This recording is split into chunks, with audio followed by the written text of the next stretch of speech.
Hello, and welcome to the daily Orthodox Christian scripture reading for the fourth week of Great Lent, Wednesday. The first reading of the day is from Isaiah chapter 26, verse 21 through chapter 27, verse 9. For behold, the Lord is coming forth out of his place to punish the inhabitants of the earth for their iniquity, and the earth will disclose the blood shed upon her, and will no more cover her slain.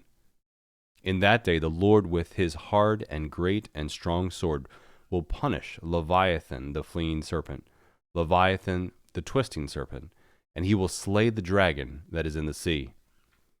In that day a pleasant vineyard, sing of it. I, the Lord, am its keeper. Every moment I water it, lest anyone harm it. I guard it night and day. I have no wrath. Would that I had thorns and briars to battle. I would set out against them. I would burn them up together. Or let them lay hold of my protection. Let them make peace with me. Let them make peace with me. In days to come, Jacob shall take root. Israel shall blossom and put forth shoots and fill the whole world with fruit. Has he smitten them as he smote those who smote them?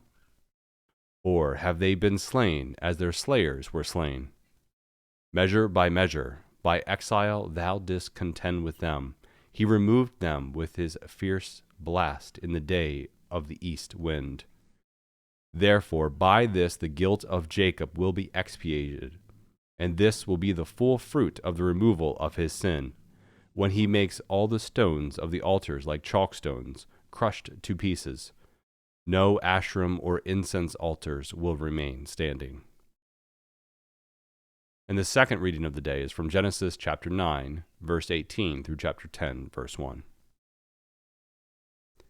The sons of Noah who went forth from the ark were Shem, Ham, and Japheth. Ham was the father of Canaan. These three were the sons of Noah, and from these the whole earth was peopled. Noah was the first tiller of the soil. He planted a vineyard, and he drank of the wine and became drunk, and lay uncovered in his tent. And Ham, the father of Canaan, saw the nakedness of his father, and told his two brothers outside. Then Shem and Japheth took a garment, laid it upon their shoulders, and walked backward and covered the nakedness of their father. Their faces were turned away, and they did not see their father's nakedness. When Noah awoke from his wine and knew what his youngest son had done to him, he said, Cursed be Canaan, a slave of slaves shall he be to his brothers. He also said, Blessed by the Lord, my God be Shem, and let Canaan be his slave.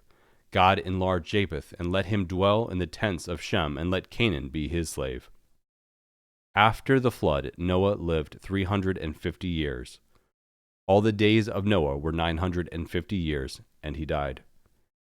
These are the generations of the sons of Noah, Shem, Ham, and Japheth. Sons were born to them after the flood. And the third reading of the day is from Proverbs chapter 12, verse 23, through chapter 13, verse 9. A prudent man conceals his knowledge, but fools proclaim their folly. The hand of the diligent will rule, while the slothful will be put to forced labor. Anxiety in a man's heart weighs him down, but a good word makes him glad. A righteous man turns away from evil, but the way of the wicked leads them astray. A slothful man will not catch his prey, but the diligent man will get precious wealth. In the path of righteousness is life, but the way of error leads to death. A wise son hears his father's instruction, but a scoffer does not listen to rebuke. From the fruit of his mouth a good man eats good, but the desire of the treacherous is for violence. He who guards his mouth preserves his life. He who opens wide his lips comes to ruin. The soul of the sluggard craves and gets nothing, while the soul of the diligent is richly supplied. A righteous man hates falsehood, but a wicked man acts shamefully and disgracefully. Righteousness guards him whose way is upright, but sin overthrows the wicked. One man pretends to be rich, yet has nothing. Another pretends to be poor, yet has great wealth. The ransom of a man's life is his wealth, but a poor man has no means of redemption. The light of the righteous rejoices, but the lamp of the wicked will be put out. Thank you for listening. Let the brightness of the Lord our God be upon us and direct the works of our hands to do good. See you tomorrow.